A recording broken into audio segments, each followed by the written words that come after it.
নিরাকারং ব্যক্তং যেন চরাচরং তৎপদং দর্শিতং যেন তস্मै শ্রী গুরবে নমঃ। নমো বঞ্ছা কল্পতরুভ্যশ্চ কৃপা সিন্ধু বয়েব চ পতিতানাং পাবনেভ্যো সর্ববৈষ্ণবেভ্যো নমো নমঃ। নমো নিত্যানন্দমহং বন্দে কর্ণলম্বিতমৌক্তিকম চৈতন্যগ্রজরূপেণ পবিত্র কীর্তং ভূতলং। নমস্তে কালসত্তায় জগন্নাথসুতায় চ সভিত্তায় সপুত্রায় সকলত্রয়তে নমঃ।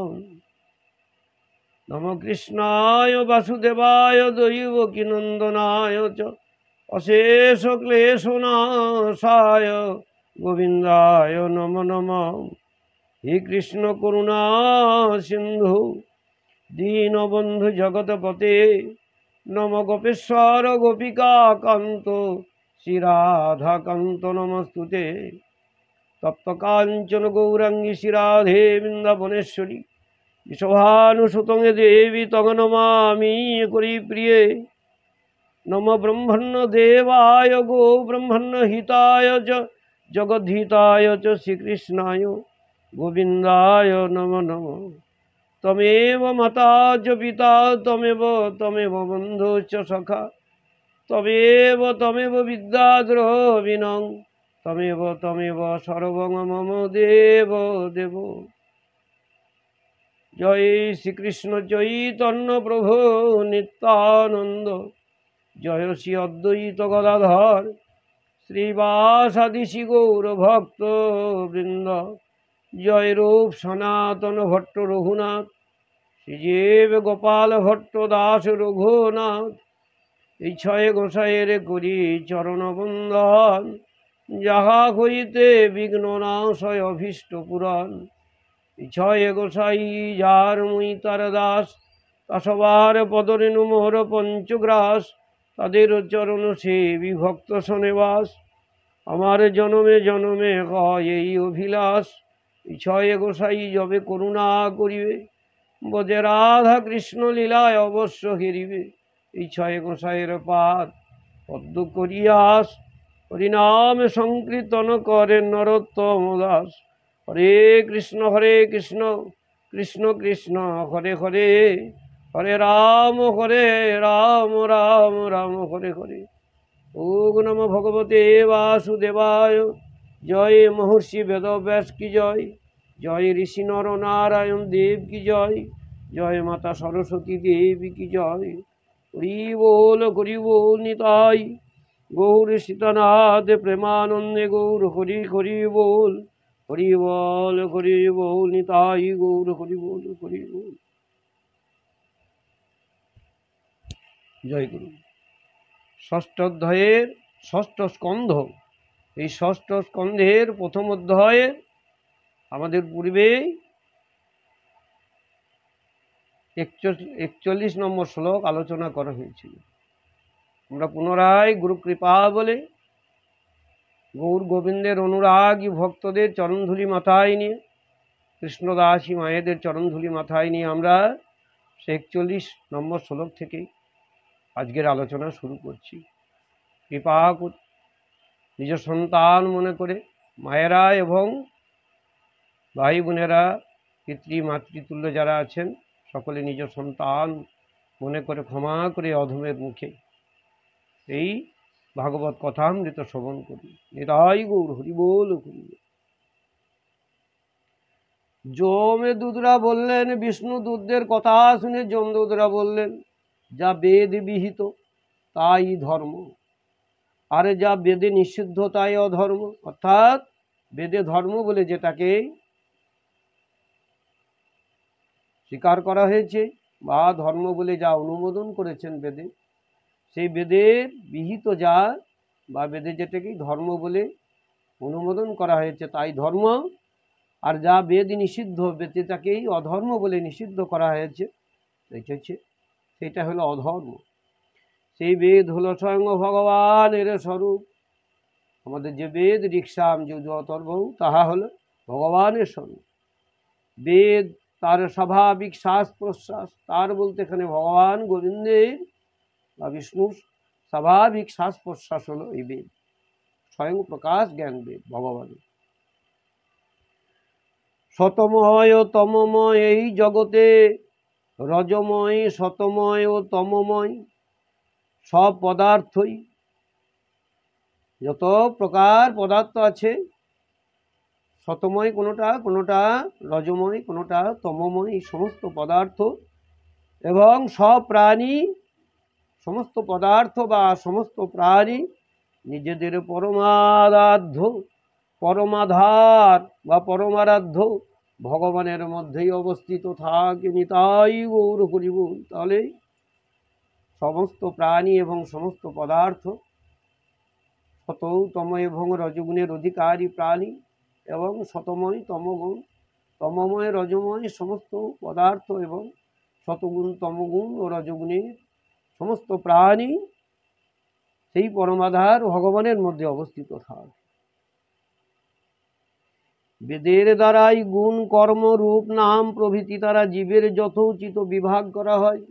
তাদের যে বিভাগ করা হয়, তাদের গুণ কর্ম এবং রূপ ও নাম অনুসারে বেদ থেকেই বিভক্ত হয়ে যায়, বা যথোচিত বিভাগ বেদে থেকেই করা হয়।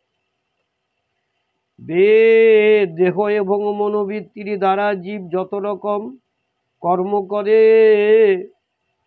প্রত্যেকটা জীব দেহ এবং মনের দ্বারা বা মনোবৃত্তির দ্বারা যত রকম কর্ম করে, সেই কর্মের সাক্ষী কারা জানেন?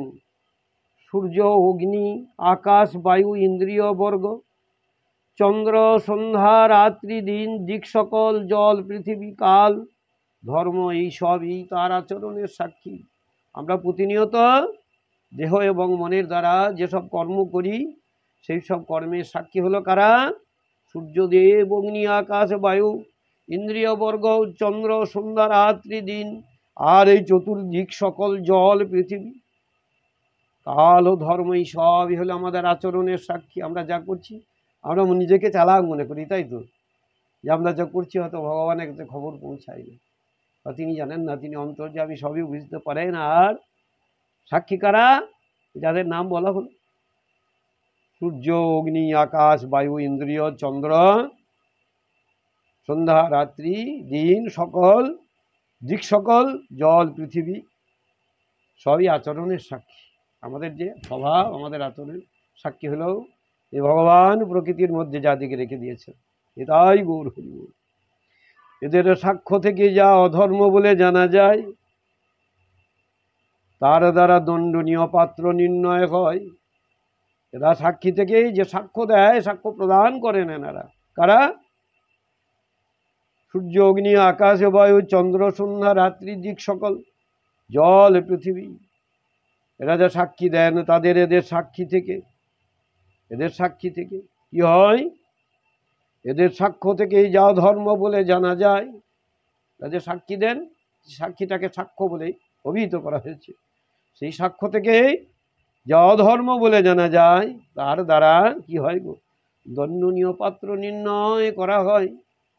দণ্ড না, জমদারি, জমের কাছে যে শাস্তি বা দণ্ড, তাদের সাক্ষ্য থেকেই দণ্ডপাত্র নির্ণয় করা হয়।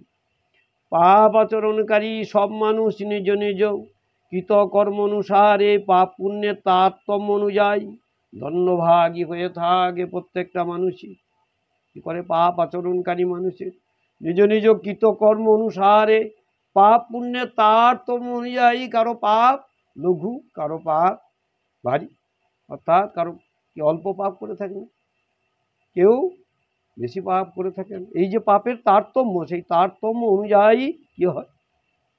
প্রত্যেকটা মানুষই দণ্ডভাগী হয়ে থাকে, যার যেমন পাপ। এই বলছেন যমদূতরা ভগবান বিষ্ণুর দূত দিকে বলছেন যে, হে নিষ্পাপ পুরুষগণ, হে বিষ্ণু দূতগণ, কর্ম আচরণকারী জীবমাত্রের সাথে গুণের সম্বন্ধ থাকে। প্রত্যেকটা জীবের গুণের সম্বন্ধ থাকে। শততম রজ, এই তিন প্রকার গুণের মধ্যেই গুণের সম্বন্ধ থাকে। সেই জন্য সকলেই কিছু পাপ কিছু পুণ্য হয়েই থাকে। গুণের তারতম্য, শতগুণ রজগুণ এবং তমগুণের তারতম্য অনুযায়ী জীবমাত্রও গুণের সম্বন্ধ থাকে কর্মের সঙ্গে।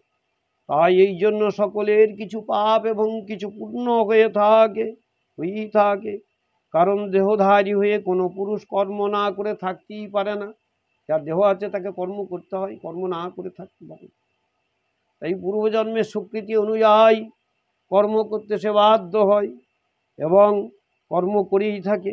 ইহলোকে মানুষ যে প্রকারে যে পরিমাণে ধর্ম অধর্ম আচরণ করে, অধর্ম আচরণ করে ইহলোকে এই মর্তে মানুষ যে প্রকারে যে পরিমাণে ধর্ম অধর্ম আচরণ করে থাকে, যে পরিমাণে এবং যে পরিমাণে ধর্ম আচরণ, যে প্রকারে এবং যে পরিমাণে ধর্ম এবং অধর্ম আচরণ করে থাকে, বলছে পরলোকে সেই ব্যক্তি সেই প্রকারে তদ অনুরূপী সেই অধর্ম এবং ধর্ম আচরণের ফল ভোগ করে থাকে। ইহলোকে এই ধর্ম অধর্ম আচরণ যেমন করে, পরলোকে সেই ব্যক্তি সেই রকম ফল ভোগ করে। এটাই গৌর হরি বল হরি বল। হে দেবশ্রেষ্ঠগণ, যমদূতরা বলছেন, বিষ্ণুর দূতদিকে বলছেন, হে দেবশ্রেষ্ঠগণ, ইহলোকে যেমন শতরজতম এই ত্রিগুণের বৈচিত্র্যের দরুন 3 রকম প্রাণী দেখা যায়। 3টি গুণ আছে, শত, তম, রজ। এই 3 গুণের বৈচিত্র্য দরুন 3 প্রকার প্রাণী দেখা যায়। তাই এই 3 প্রকার, এই 3 গুণের বৈচিত্র্যের দরুন কেউ পূর্ণ আত্মা, কেউ পাপ আত্মা, আবার কেউ বা পাপ পুণ্যযুক্ত আত্মা, অথবা কেউ সুখী কেউ সুখী কেউ দুঃখী, অথবা কেউ সুখ দুঃখ উভয়যুক্ত। এরূপ পরলোকেই অর্থাৎ পরলোকেও অর্থাৎ ফলভোগকালেও ত্রিবিধ ফলভোক্তা অনুমোদিত হয়। পাপাত্মা ইহলোকে যেমন পাপাত্মা পূর্ণাত্মা এবং পাপ পূর্ণযুক্ত আত্মা 3 প্রকারের হয়, পরলোকেও সেই তার ফলভোগকালেও ত্রিবিধ ফলভোক্তা অনুমোদিত হয়। বর্তমান সময়ে ভূত ভবিষ্যৎ নির্ণায়ক, আমরা এখন যে কর্ম করছি এই যে সময়, এই সময়ের মধ্যে, তাই বলছে ভূত ভবিষ্যতের নির্ণায়ক। আমাদের ভূতে বা ভবিষ্যতে আমরা কেমন থাকবো, আমরা যেমন কর্ম করছি বর্তমানে, তাই সেই বর্তমানের কর্ম অনুযায়ী ভূত ভবিষ্যৎ আমাদের নিরূপিত হয়, নির্ণায়ক হয়। এটাই গৌর হরি। সেই রকম বর্তমান জন্মের পাপ পুণ্য, অতীত ও ভবিষ্যৎ জন্মের পাপ পুণ্যের জ্ঞাপক হয়ে থাকে। বর্তমান জন্মের পাপ পুণ্য পরবর্তী অতীত ও ভবিষ্যৎ জন্মের পাপ পুণ্যের সম্বন্ধ থেকে যায়, জ্ঞাপক হয়ে যায়। আমাদের প্রভু জন্মরহিত সর্বজ্ঞ যমরাজ সকলের অন্তঃকরণের মধ্যেই বিরাজমান। প্রত্যেকটা জীবের অন্তঃকরণে যমরাজ বিরাজমান। সেই জন্য তিনি কি করেন, আপন মনের দ্বারাই সকলের পূর্বের অবস্থা বুঝতে পারেন, যে পূর্বে কেমন পাপ পুণ্য করেছে যমরাজ সব বুঝতে পারেন। বুঝতে পেরে কি করেন, এই বুঝতে পেরে সাথে সাথেই তিনি জীবের ভবিষ্যৎ জন্মের স্বরূপ বিচারপূর্বক অবগত হন। তার ভবিষ্যৎ জন্ম কেমন হবে, কেমন শাস্তি, কেমন দণ্ড দিতে হয়, বা ভবিষ্যৎ জন্মে স্বরূপ ও বিচারপূর্বক তিনি অবগত হয়ে সেই রকম বিধান করেন, সেই রকম দণ্ড বিধান করেন। এটাই গৌর হরি বল। নিদ্রিত অজ্ঞানী পুরুষ স্বপ্নকালে প্রতীত কল্পিত দেহকেই নিজের আসল শরীর মনে করে। কেউ যদি নিদ্রা যায়, ঘুমিয়ে যায়, যদি অজ্ঞান হয়, তাই সে যদি স্বপ্ন থাকে, সেই স্বপ্ন অবস্থায় সেই কল্পিত দেহকে আসল শরীর মনে করে। এটাই গৌর হরি বল। নিদ্রিত বা জাগ্রত দেহকে ভুলে যায়, যে আমি স্বপ্ন দেখছি বা আমি নিদ্রিত আছি, এটা ভুলে যায়। জীব সেই রকম তার পূর্বজন্মের কথা ভুলে যায়। পূর্বজন্মের কর্মের কথা বা পূর্বজন্মের কথা জীব বুঝতে পারে না, অনুভব করতে পারে না, ভুলে যায়। বর্তমান দেহ ছাড়া পূর্বের বা পরের দেহ সম্বন্ধে কিছুই জানে না। বর্তমান যে দেহটা আমাদের রয়েছে ও সকলেরই রয়েছে, তাই আমরা সাধারণ জীব সেই পূর্বজন্ম সম্বন্ধে আমরা অবগত হতে পারি না।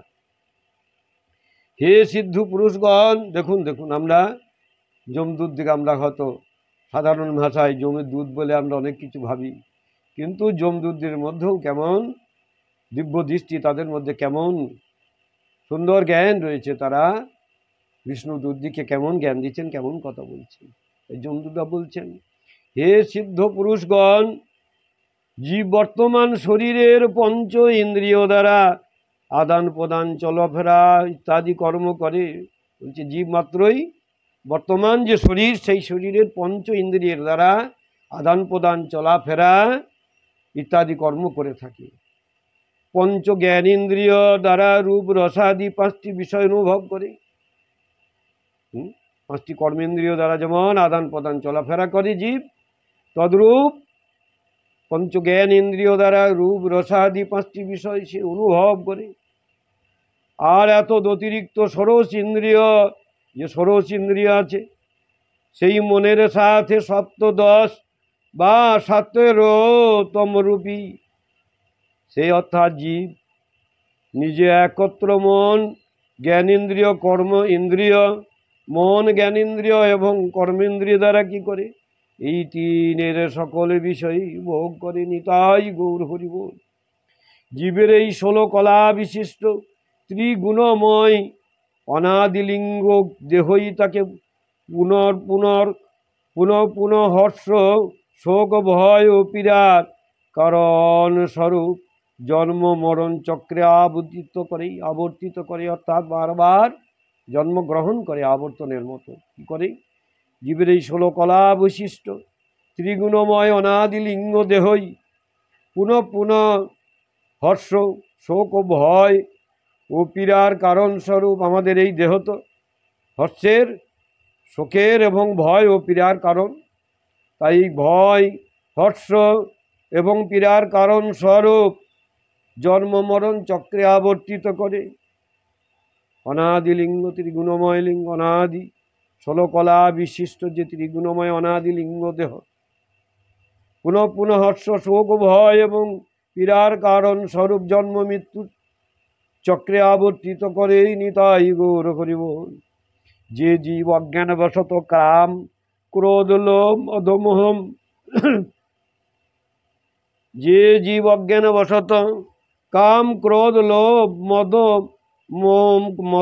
কাম ক্রোধ লোভ মোহ মদম আশ্চর্য, এই ষড়রিপু জয় করতে না পেরেছে, যে কোনো জীব অজ্ঞানবশত যদি কাম ক্রোধ লোভ মদম মোহ আশ্চর্য এই ষড়রিপুকে জয় করতে না পারে, তাহলে কি হয়? ইচ্ছা না থাকলেও বিভিন্ন বাসনা অনুযায়ী তাকে বহু প্রকার কর্ম করতেই বাধ্য হতে হয়।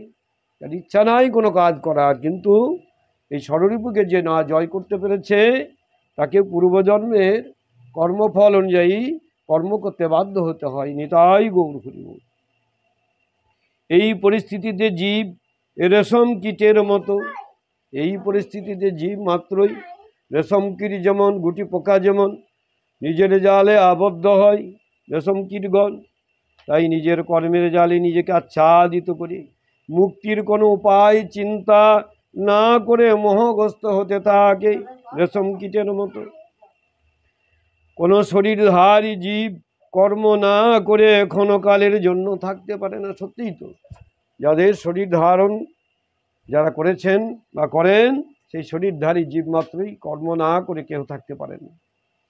প্রত্যেক প্রাণীর স্বাভাবিক গুণ অর্থাৎ প্রাক্তন কর্মের সংস্কার উৎপন্ন গুণ, আমাদের যে প্রত্যেক প্রাণীর মধ্যে যে গুণ, তা প্রাক্তন অর্থাৎ পূর্বজন্মের কর্মের সংস্কারের ফলে উৎপন্ন গুণ, সেই কথাই বলা হয়েছে। বলপূর্বক অবশ করে তাকে কর্ম করা হয়। আমাদের পূর্বজন্মের যে সংস্কার থেকে উৎপন্ন গুণ, সেই গুণই আমাদেরকে বলপূর্বক কর্ম করাতে বাধ্য করে বা করায়। নিতাই গৌর হরি বল। নিজ নিজ পূর্বজন্মকৃত পাপ পুণ্যের সংস্কার অনুযায়ী জীব তার স্থূল ও সূক্ষ্ম শরীর লাভ করে। পূর্বজন্মের সংস্কার অনুযায়ী, পাপ পুণ্যের সংস্কার অনুযায়ী জীব তার স্থূল এবং সূক্ষ্ম শরীর লাভ করে থাকে। সেই শরীরের স্বাভাবিক প্রবল বাসনা সকল, সেই শরীরের যে স্বাভাবিক প্রবল বাসনা, সেই বাসনা থেকে কখনো মায়ের মতো স্ত্রী রূপ দান করে, কখনো বা পিতার মতো পুরুষ রূপ দান করে, কখনো সে পুরুষ হয়, কখনো বা সে নারী হয়। প্রকৃতির সাথে যোগবশতই জীব নিজের আসল স্বরূপের বিপরীত লিঙ্গ দেহকে নিজের স্বরূপ বলে মেনে নিয়েছে। প্রকৃতির সাথে আমাদের সম্বন্ধ থাকে বলে জীব মাত্রই এই লিঙ্গ দেহকে নিজের স্বরূপ বলে মনে করে বা অনুভব করে। এই বিপর্যয়, এই যে বিপর্যয়, এটা আমাদের বিপর্যয়। যে কোনো জীব নিজের লিঙ্গ দেহকে নিজের স্বরূপ বলে মনে করে, এটা আমাদের বিপর্যয় বলে বলা হয়েছে। তাই বলছি, এই বিপর্যয় ভগবানের প্রতি ভক্তিভাব স্থাপন এবং তার ভজনা করলে অতি সত্য দূরীভূত হয় আমাদের যেই অজ্ঞান অন্ধকার রূপ ধারণা, যে আমরা লিঙ্গদেহকে আসল স্বরূপ বলে মনে করি।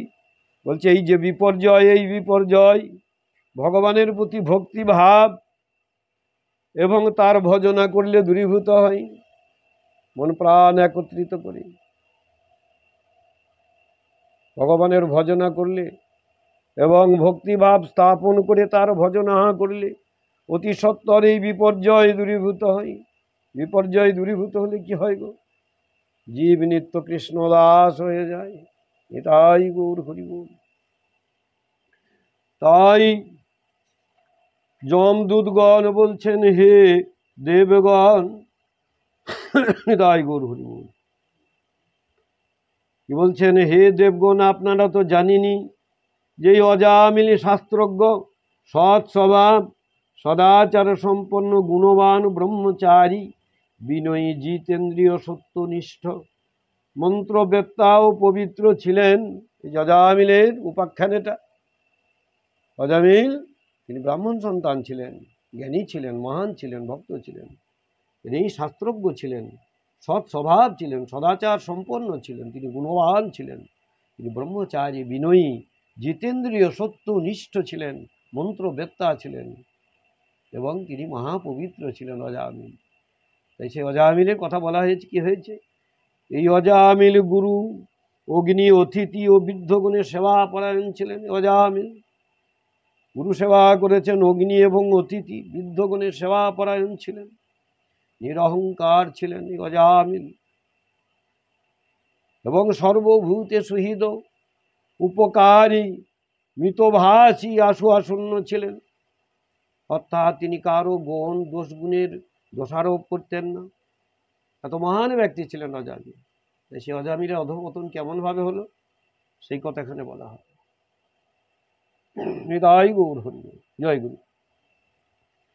একদিন এই ব্রাহ্মণ বলতে অজামিল পিতৃ আজ্ঞা অনুযায়ী, মানে বাবার আদেশ অনুযায়ী কি করেছেন? বাবার আদেশ অনুযায়ী বনে গিয়ে ফল ফুল সমিধ ও কুশ সংগ্রহ করে বাড়ি ফিরছিলেন। তার আদেশে মনের মধ্যেই ফল ফুল এবং কুশাদি পূজার উপকরণ সংগ্রহ করে বাড়ি ফিরছিলেন অজামিল।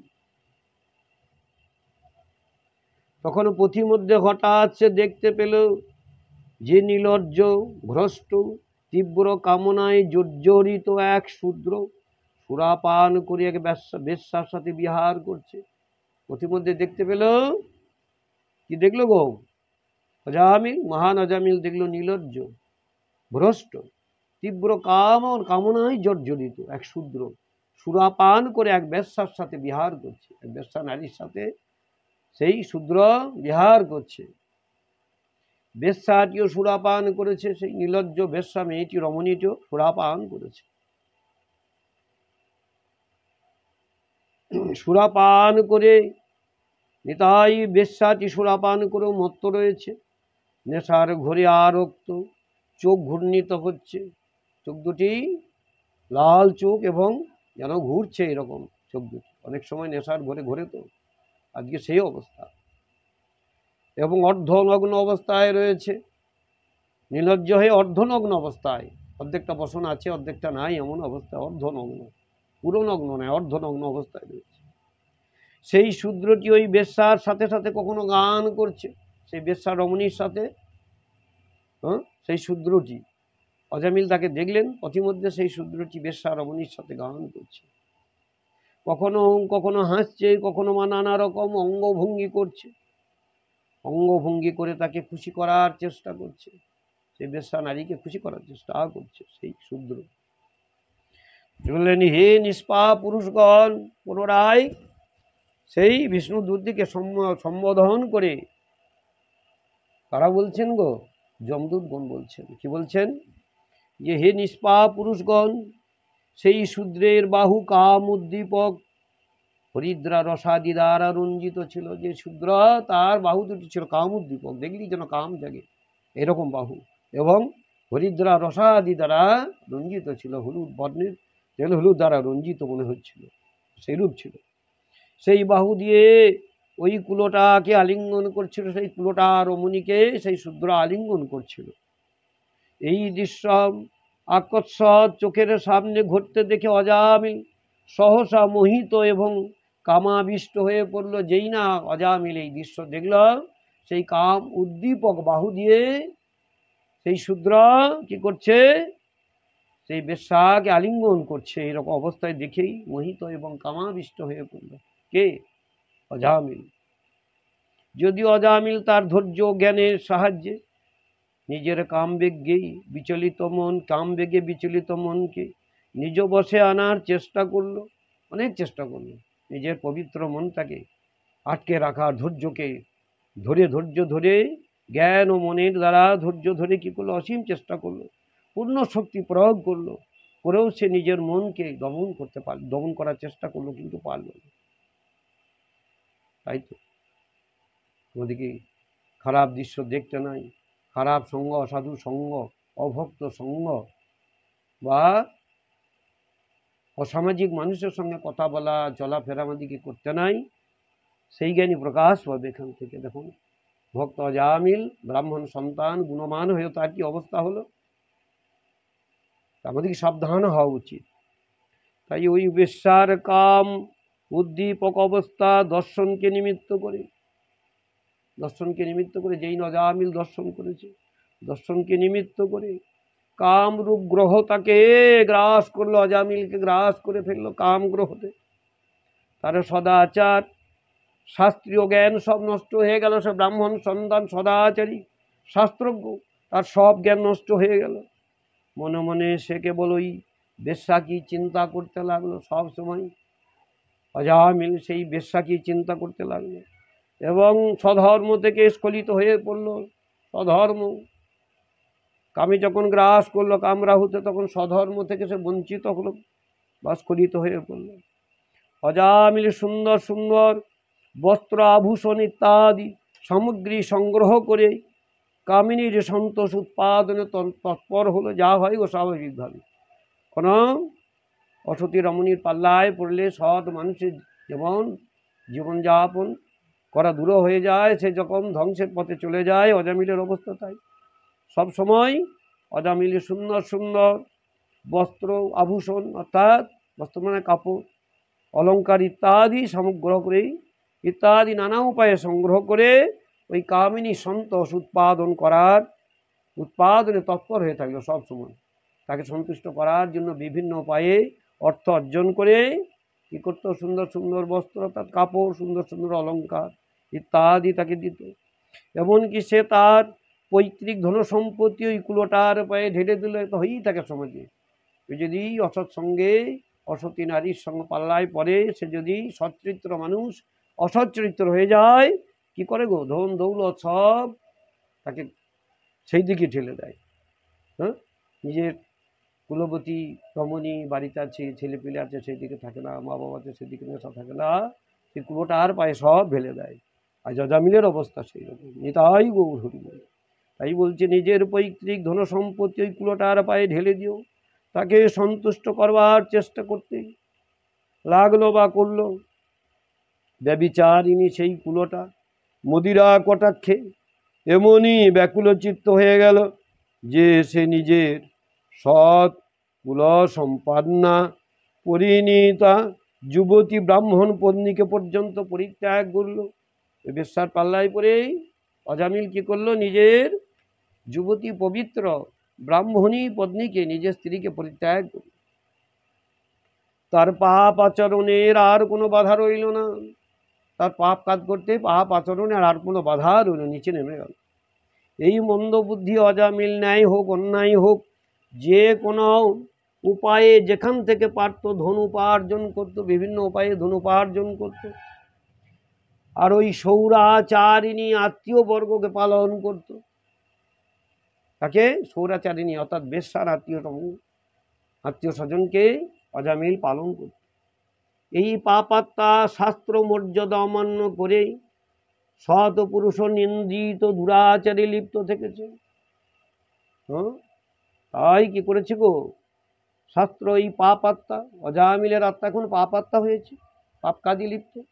তাই বলছে এই পাপ আত্মা তো অজামিল পাপ আত্মা শাস্ত্র মর্যাদা লঙ্ঘন বা অবমাননা করে সৎ পুরুষ নিন্দিত, সৎ পুরুষের পক্ষে যা নিন্দনীয় সেই দুরাচারে লিপ্ত থেকেছে।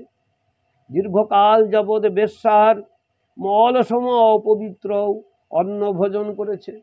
যারা বেশ্যারানী বিভিন্ন উপায়ে বেশ্যাবৃত্তির দ্বারা যে উপার্জন করে, তার বাড়িতে যে অন্ন, সেই অন্ন হলো মলসম। মল বলতে আর কাউকে খুলে বলতে হবে না। তাই বলছে সেই বেশ্যার মলসম অপবিত্র অন্ন ব্রাহ্মণ সন্তান হয়ে ভোজন করেছে। স্বেচ্ছাচারে দিন অতিবাহিত করেছে, স্বেচ্ছাচার করে যা করার নয় তাই করা হয় সেইটাকে স্বেচ্ছাচার, যা বেদ বিহিত সেটাই স্বেচ্ছাচার। এর সমস্ত জীবনটাই পাপময় হয়ে গেল। অজামিলের এইভাবে সমস্ত জীবনটাই পাপময় হয়ে গেল। বলছে সে আজ অবধি নিজের পাপের কোনো প্রায়শ্চিত্ত পর্যন্ত করেনি। এত যে পাপ করেছে সেই পাপের কোনো প্রায়শ্চিত্ত করেনি। কারা বলছেন গো? যমদূতগণ বলছেন বিষ্ণুদূতকে, বিষ্ণুদূতগণকে বলছেন। তোমরা যে বলছো অজামিলকে আমরা আমাদের প্রভু নাম স্মরণ করেছি, মৃত্যুকালে নারায়ণ নারায়ণ বলে ডেকেছে, তোমরা বলে করছো আমরা বৈকুণ্ঠে নিয়ে যাব, পুষ্পরথ নিয়ে এসেছ, কিন্তু অজামিলের চরিত্র সব তো শুনলে আমাদের মুখে। তার জন্যেই সে এত যে পাপ করেছে তার কোনো প্রায়শ্চিত্ত করাই নাই। তাই বলছে কাজেই এখন আমরা এই পাপিষ্টকে দণ্ডপানি ভগবান যমরাজের কাছে নিয়ে যাবো। এই পাপিষ্ট অজামিলকে আমরা মনে করছি সেই কি করবো দণ্ডপানি। দণ্ডপানি বলতে যিনি দণ্ড দান করেন, কে? যমরাজ দণ্ডপানি দিলে দণ্ড দিতে পারেন যথাযোগ্য। জীবের কর্মফল অনুযায়ী দণ্ড বিধান করে যমরাজ দণ্ডপানি হয়ে দণ্ড দান করে, তার নির্দেশ অনুযায়ী। তাই বলছে এই পাপিষ্টকে দণ্ডপানি ভগবান যমরাজের কাছে নিয়ে গিয়ে দণ্ড দেব। সেখানে যথাযোগ্য দণ্ড ভোগ করে তার শুদ্ধি হবে। যখন কোনো মানুষ যমরাজের কাছে গিয়ে যথাযোগ্য দণ্ডপানি কি বলো মুখ নিঃসৃত দণ্ড যখন যমরাজের দুগ্ধা দিয়ে থাকেন এবং তার দণ্ড ভোগ করার পর তার শুদ্ধি হয়ে থাকে। প্রত্যেকটা আমাদের অবস্থা সেই। তাই গৌর হরি। তাই বলছেন আমরা যমরাজের কাছে নিয়ে যাবো এই পাপিষ্টকে, সেখানে যথাযোগ্য দণ্ড ভোগ করে তার শুদ্ধি হবে। আমরা যখন যমরাজের কথায় তাকে যথাযোগ্য দণ্ড ভোগ করাবো বা দণ্ড ভোগ হবে, তখন তার শুদ্ধি হবে। শ্রীমন মহর্ষি বেদব্যাস পরিণীত পরমহংসী সংহিতায় শ্রীমদ্ ভাগবত মহাপুরাণের ষষ্ঠ স্কন্ধে অজামিল উপাখ্যানের প্রথম অধ্যায়ের বঙ্গানুবাদ সমাপ্ত। জয় নিতাই গৌর হরি হরি বল। জয় শ্রীকৃষ্ণ চৈতন্য প্রভু নিত্যানন্দ। জয় শ্রী অদ্বৈত গদাধর শ্রীবাসাদি শ্রী গৌর ভক্তবৃন্দ। জয় রূপ সনাতন ভট্ট রঘুনাথ শ্রীজীব গোপাল ভট্ট দাস রঘুনাথ। ইছয় গোসাইয়ের করি চরণ বন্দন, যাহা হইতে বিঘ্ন নাশয় অভীষ্ট পুরন। ইছয় গোসাই যবে করুণা করিবে, ব্রজে রাধা কৃষ্ণ লীলা অবশ্য হেরিবে। ইছয় গোসাইয়ের পাদে পদ্ম করিয়াস, হরিনাম সংকীর্তন করেন নরোত্তম দাস। হরে কৃষ্ণ কৃষ্ণ কৃষ্ণ হরে হরে, হরে রাম রাম রাম হরে হরে। নিতাই গৌর সীতানাথ প্রেমানন্দে গৌর হরি হরি বল। জয় শ্রীমদ্ ভগবত মহাপুরাণ কি জয়, জয় ভগবত ভগবান কি জয়, বৃন্দাদেবী কি জয়, মহর্ষি বেদব্যাস কি জয়, জয় গুরু মহারাজ স্বামী বানেশ্বরানন্দ তীর্থ কি জয়, শ্রী বৃন্দাবন দাস ঠাকুর কি জয়, রাহা বৃন্দাবন চন্দ্র কি জয়, জয় সুবুদ্ধি রায় কি জয়, কালীপদ গোস্বামী মহারাজ কি জয়, राधा गोपीनाथ की जय, प्राण गौर महंत महाराज की जय, राधे बाबा की जय। निताई गौर हरि बोल हरि बोल। हरे कृष्ण कृष्ण कृष्ण हरे हरे, हरे राम राम राम हरे